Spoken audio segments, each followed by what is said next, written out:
Le déjà-vu.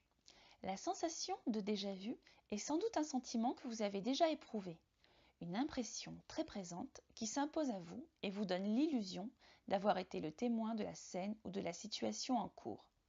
La ressource est de pouvoir se réfugier alors dans les entrelacs d'un quotidien mouvementé pour expliquer cet étrange sentiment. Mais que penser alors lorsqu'il surgit dans une ville étrangère avec des inconnus?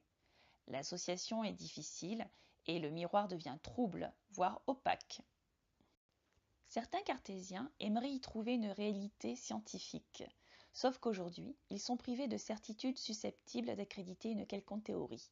D'autres personnes, plus naturellement orientées vers la philosophie ou la religion, préfèrent attribuer cette sensation à une vie antérieure ou à un rêve prémonitoire. Troublante, cette sensation de déjà-vu est l'objet d'une certaine fascination depuis des décennies, et cela se traduit par de nombreuses créations sur le sujet.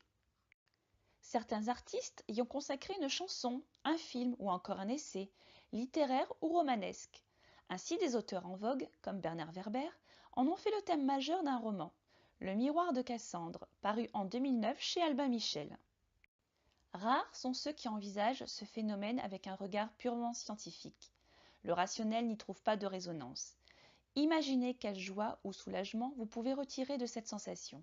Elle atteste, lorsque vous adoptez cette hypothèse, une éventuelle réincarnation. Alors s'ouvrent à vous de multiples perspectives et les nombreuses questions qui s'y rapportent. Qui va me succéder? Serai-je de chair ou androïde?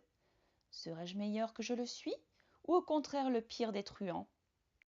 Ou, si vos croyances ne vous emmènent pas aussi loin, vous pouvez analyser vos rêves, et plus particulièrement cette réminiscence de souvenirs refoulés qui s'expriment, offrant ainsi un pont entre votre conscient et votre inconscient, guidé par cette instance supérieure qui vous permet ces prémonitions. À vous de le nommer à votre convenance, Dieu ou destin. La croyance n'est pas le fait uniquement de la religion, c'est simplement le fait de tenir quelque chose pour vrai. À vous de définir quel est votre guide et qui vous voulez suivre.